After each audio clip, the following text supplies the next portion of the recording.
I am Neil. I'm Veronica. We fell in love when we were 16, and here we are talking about what life is all about for us. Thank you for joining us. This is a Life Is podcast with Neil and Veronica. Hello, everyone, and welcome back to Life Is with Neil and Veronica. We're very excited today because over the weekend, after the last episode, we crossed over the 100 download threshold. So we're very thankful and grateful as always for that. I know it puts a big smile on Veronica's face when I told her that. I think she actually shrieked out loud a little bit. So again, thank you as always. So today's episode, we are talking about life is better slowed down. So what does that bring to your... Good one. Yeah, what brings that to mind for you? Oh my goodness. Well, I just took a deep breath, first of all. So there's a cue for everyone out there. Take a deep breath. And when we started recording these podcasts, I think I had mentioned it either in Life is Taking Time to Reflect or Life is Having a Vision. And I'm more mindful about taking a breath now too. So, life is better slowed down. Is that what you said? I did. And right away, so many stories come to mind. Okay, I have to tell this one right off the bat because I think this is one that reminds me that I need to slow down. And something that I mentioned in one of the other podcasts is when I realized what it was like to just, be intentional about crossing a crosswalk. So I used to, for a very long time, I just started recently changing this. Honestly, it hasn't been that long. So imagine all those times that, you cross a crosswalk. How many of you out there go a little bit faster than either what you're comfortable with or what you intend to walk in a sense? So I was one, and here I go again. I'm going to tell you, I am 5'3" and 3/4. The 3/4 is very important. Very important. And so I'm not a fast walker, but I do have to often walk faster when Neil and I are together because he's taller than I am. So I'm not a fast walker, but do I hurry across a crosswalk? I certainly did. And it was because of a few reasons. I mean, one that you had pointed out is that for a long time, I cared a lot about what everyone else thought. And I cared a lot about inconveniencing people. When I mean, realistically, you're crossing the crosswalk and you're how much time are you saving anybody for the amount of how uncomfortable I am when I'm literally trying to sprint across a crosswalk. So that was my cue to just slow the F down. And, we had a podcast called Life is About the F Word. That's a different F word. But honestly, I had to tell myself, slow down. So I love this one. I think I say this every podcast though. So I really like the list of topics that you have. And I feel with this one, there's a lot to be said. Absolutely. I think that one of the things that made me smile when you're talking about that story, when you're talking about our size difference, is when we're walking together, you have to remind me to slow down because I naturally go faster than you. And it's one of those you want to be together. You want to it's if I kept walking at the same pace and you kept walking your same pace, I would outstretch you. I would be gone. We wouldn't be enjoying the moment together. And it's, almost metaphorical when you slow down and you stop doing all these different things at once, right? And you can start to get into monotasking versus multitasking, which we've talked about over the weekend. And when you slow down, you can really start to just enjoy your environment, whatever that is. You're not rushing to the next thing. what you did before, what you have to do. It goes hand in hand with being present, being where you are. Slowing down is actually a form of speeding up your presence. And the analogy that we spoke about was when we're talking about, again, I'll go sports related because that's what speaks to me. So when you're talking about high-end athletes, the ones that last years upon years, what do they always say makes them elite? It's the fact that the game around them feels slow. They have time to analyze, they have time to look around and make decisions. And I really feel that when we slow down our lives, when we slow down our day, we are able to see things, feel things, hear things, and do things that we would miss otherwise. That's So really I would powerful. also, And I mean, yeah, these athletes, like you said, like they're elite athletes, right? We can definitely learn something from that. Absolutely. And it's neat because, I mean, they get paid a lot of money to do something that they're very good at. But wow, is that ever a skill that we can certainly learn is slowing things down around us almost. And I think that this goes hand in hand again with like, it is about prioritizing, right? We can only do so much at any given time, in any given day, in any given moment. And I used to pride myself actually, and I'm pretty sure I put this on a CV or a cover letter, or like I was trying to be really clever about it. And I'm pretty sure I said, I can multitask like a boss, as if I had 6 hands, 3 keyboards, 4 computers, and like 3 brains kind of thing. But the yeah, more and more we have these conversations, you keep telling me, Veronica, you can't really multitask. It's not really a yeah, thing. And, you know, honestly, yeah, I think, as you mentioned, like monotasking, which we're going to get into, like deserves all the fame. I had not even heard that term before. So I hope that we get into this definitely in another one. But, you know, slowing down is definitely easier said than done. You know, yes, we try to implement that 3 task a day thing, which doesn't seem like a lot, especially when you try to get really specific. But truthfully, as you mentioned, it's like the more you try to do, the less that you actually get done. yeah. I think, or actually, I know that there's a difference between being busy and being productive. When you have your tasks 1, 2, and 3 for the day, the whole goal of that is to cross off 1 and think about 1 before you go to 2, not all 3 at the same time, right? And we will get into monotasking. I just recently learned about a great book that I'm going to read on it, so I will get more in depth into that conversation, but it does go hand in hand with slowing down.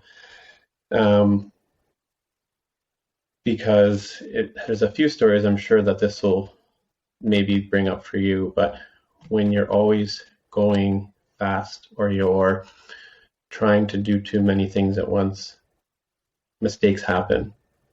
And if anybody saw our Instagram story last week when we had our date night, one of the stories that I'll let you tell happened because you're going too fast.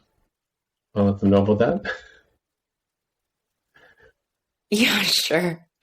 And it might seem like something small, but it is definitely, you know, case in point about case in, case and either way, about slowing down.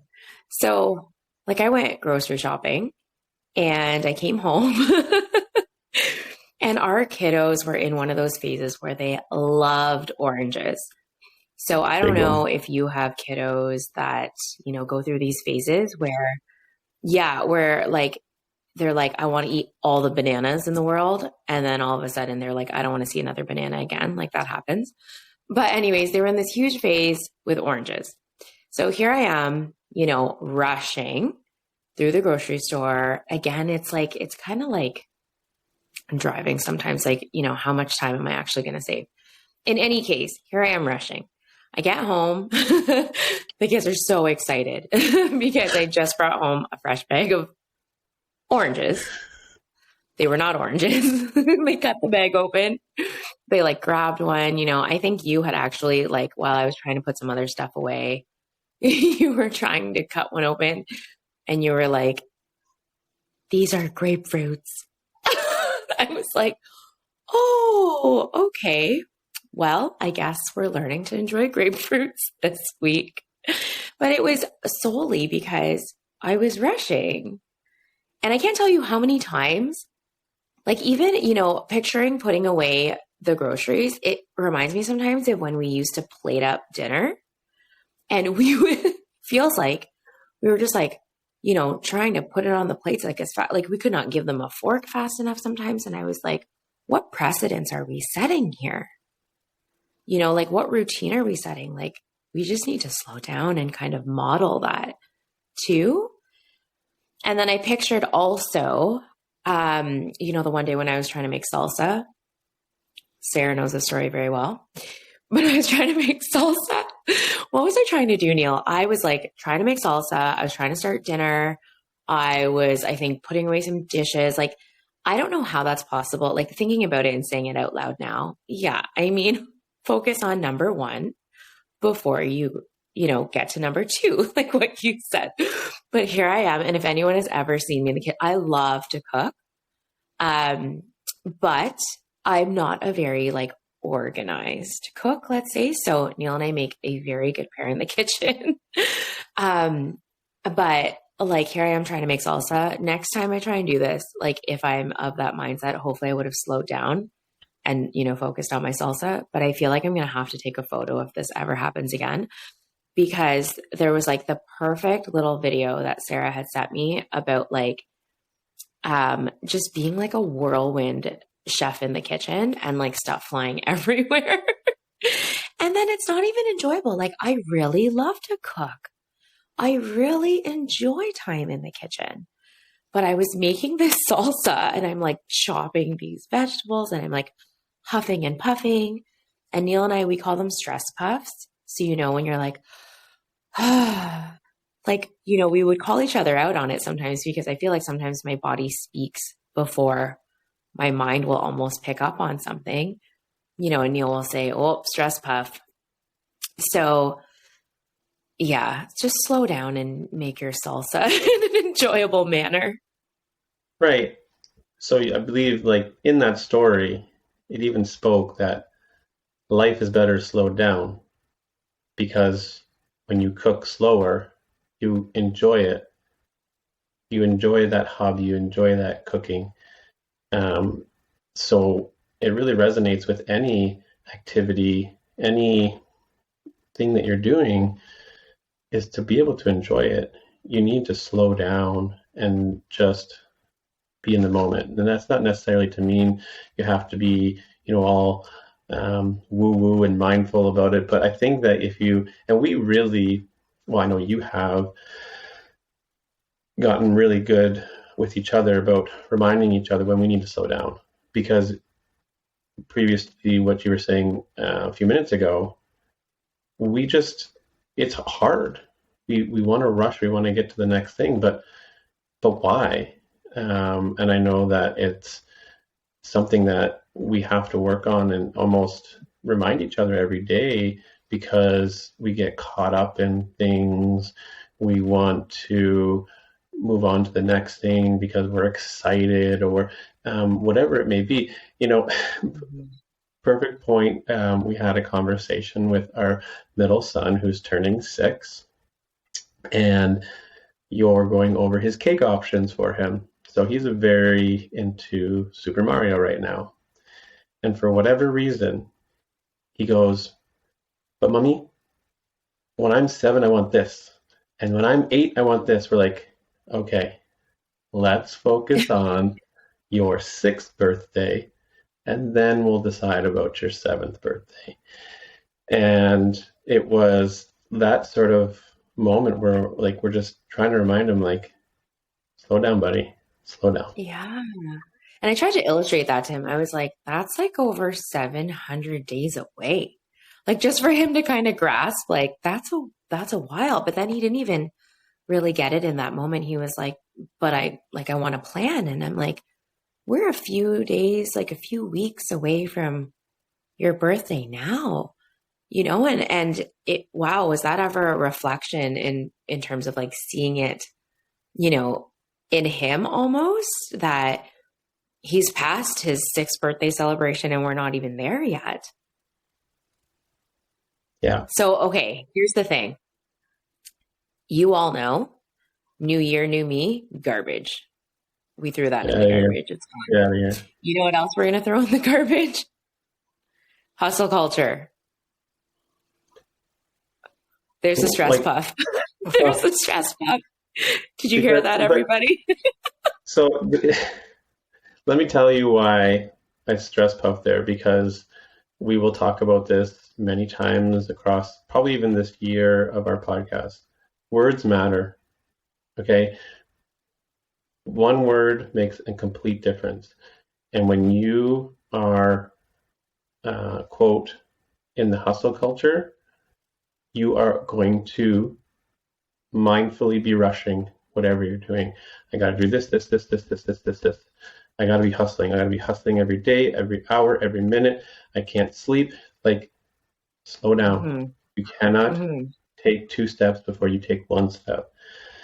And it's not to say that you're not working hard. It's not to say that you're not being productive. It's not to say that you're not dreaming big. But how are you getting there, and how are you making the most out of every moment? And sometimes the fastest thing to do to get you there is just slow down, as hard as it may sound, or as weird as it may sound. To go faster at what you want, you need to slow down. Yeah, that's a big mindset shift for sure. And even, okay, so here's a shout out to Hugh. She was this lovely server that we had. So Neil and I, we have been very fortunate. We've had a few date nights since my mom has been here. I feel like mom gets a shout out like every podcast now, which is lovely. So Neil and I go for a date. And this is like a sit down, lovely, we get to slow down. Oh my gosh, did I actually just say that out loud without even intentionally saying that? So we did. We got to slow down. We got to enjoy our meal. Although I will tell you, I scarfed down my meal so fast to the point where I was like, oh, wow, that was really fast. Anyways, so she comes to the table, and I think we somehow got on the topic of, how we're on a date night. Oh, I think she said, is this your first time here? And we said, well, it depends. I mean, we've been to this restaurant before, not this location, but like we have 3 kiddos, and so we don't really get out a whole bunch. And then, she came to us at the end of the meal and she said, okay, like, what is your secret? And we were like, pardon? And, again, we kind of got on the topic. I don't even know how that happened, but we got on the topic of like, we have been together since high school, since we were 16. And so she asked us her secret because she's getting married soon, which is really exciting. So congratulations, Hugh. And she asked us like, so what's your secret? And we were just, so we said a few things, but in thinking of, life is better slowed down. I remember when we were planning our wedding, and this is one of those things, and there are some common themes I feel like that keep coming up in these conversations. It really doesn't matter what we're talking about sometimes. But, even in planning a wedding, if you think about it, the whole culture or premise sometimes about planning a wedding is that it's about everybody else but the 2 people that are getting married, which is interesting. And our engagement, again, you and dates, Oh my goodness. How long was our engagement? Because we had to extend it a little bit. It was almost 2 years though, was it not? Yeah, you were looking about a year and a half because I asked you to marry me on November the 20th. It was, yeah. And then we got I do remember married. that. Yeah. And then we got married in July. So, of like a year and a Okay. half later. Okay. And so, we had time, and like everybody who has planned a wedding out there that's listening, there's usually a lot of details that can go into it, a lot of finances that can go into it. Sometimes it can be really stressful because, again, everybody has an opinion. Everybody wants you to do something. Sometimes, of course, there are, again, traditions that, you have to bring into that. And again, though, we kind of say, when traditions don't serve you anymore, you kind of have to reevaluate sometimes. And I understand, circumstances can't always be that way. But we actually said to her, slow down. Like, if you're going to try and slow down any day, in a sense, after planning over a year and a half for us for one day, we wanted to soak up as much time as we could. And someone actually said to me while we were planning, they said, even if you have to set a timer for every hour or choose your increment where you can go walk away, you two walk away, go on like a patio or step outside the room or just like, I don't know, look at each other, but like look up at the stars, like whatever, right? Take, even if it's a minute, for yourself every so often and soak up the day because it can go by fast.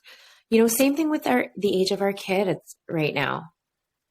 People say it's going to go fast, right? And like we hear that advice so often is, whatever it might be, actually, a lot of times we hear that advice. It's going to go fast. Soak up every moment. Sometimes to the point where it's like really annoying and you're like, I didn't ask you to tell me that. Like unsolicited advice. Thanks a lot. Maybe be more concrete and tell me how I can soak that up or whatever, like, thank you. But yeah, so that's something, it's really embedded in a lot of things. Yeah. And we did a great job of slowing down at our wedding. I feel like we were late to our reception, sorry, from the ceremony. We were late to the ceremony. We were late to the reception because we wanted to soak in every picture. We like put in the maximum amount of pictures that we could because that was our day, and it didn't matter. But for us, anyways, we drowned out that noise. We lived in that moment, and I'm so happy we did. And yeah, the only way that you can slow down how fast the years of having young children is to live slower in every moment, right? Whether it's playing a card game with them, whether it's reading a book with them, whether it's having the moment where you have one-on-one time with them, and we're very conscious of making sure that we divide and conquer because you have to. So that is the only way that even as fast as they're going to go by, you slow it down as much as possible. You know what's so interesting though? Okay, here's my math, which is horrendous. Those of you that know me, my math is horrendous. Okay, but let's think about this for a minute or a second. And I really don't mean that in terms of like a horrible pun. But sometimes I feel like, honestly, we blink and like the day is gone. But how many times are you like holding a wall sit or you're doing a squat for like a minute and you feel like it is like the longest minute of your life? Or you're like microwaving popcorn and you're like, hurry up, popcorn, and it's like 3.5 minutes or whatever that is. It's incredible how different time can feel depending on your perspective or your mindset or what that's like. And something that was so impactful to me is when, someone said to me, 5 minutes is special time. As a parent, 5 minutes of special time. If you can give your child 5 minutes of undivided attention, like no phone, no distraction, be there with them, present in that moment, follow their lead and just be there for 5 minutes. So impactful.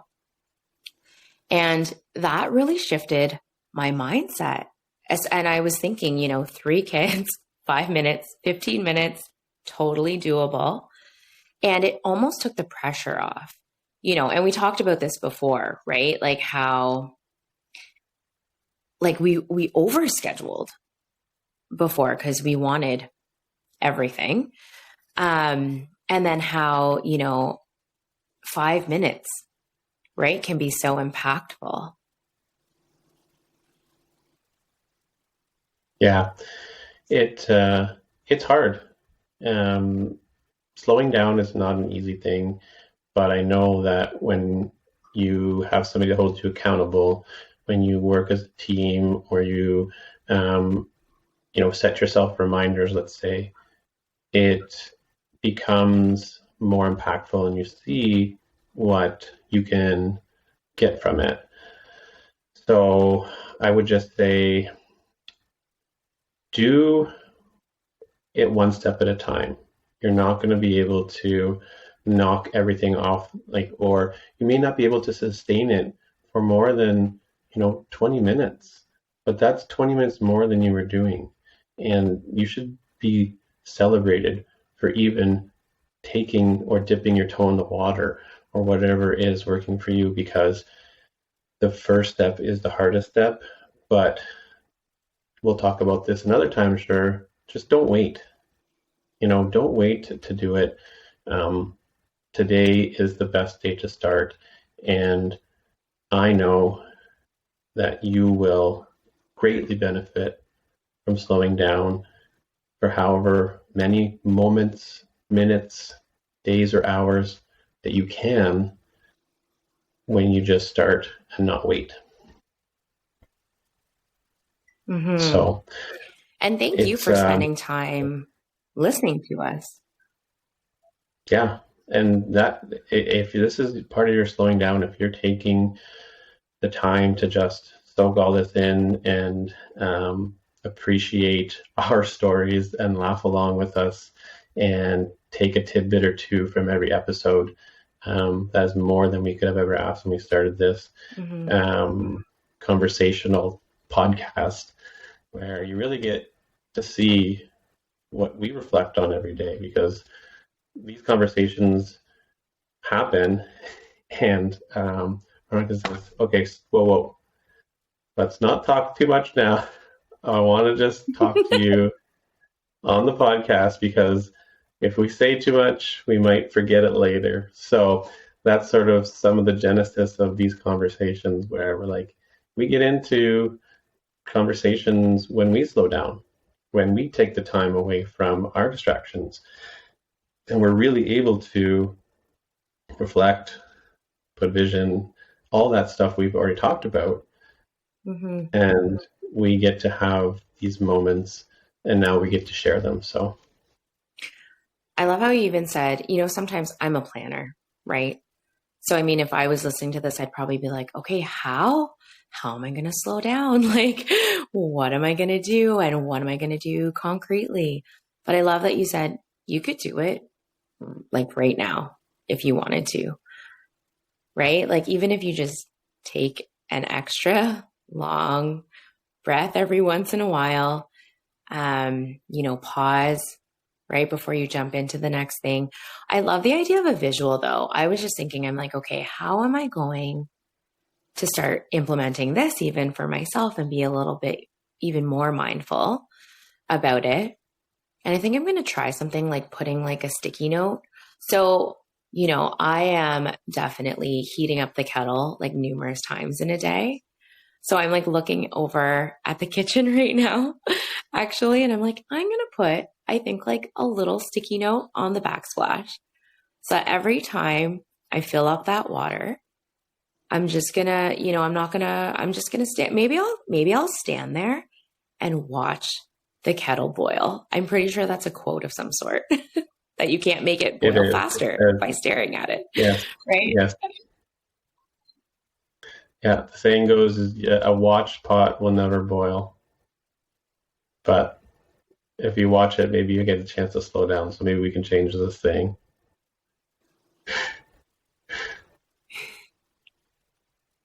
Oh. Well, thank you everyone for taking some time out of your day to listen to us, slowing down, enjoying the moment, and we look forward to speaking with you again as we go on this adventure together. So have a great day, and we look forward to speaking with you next time.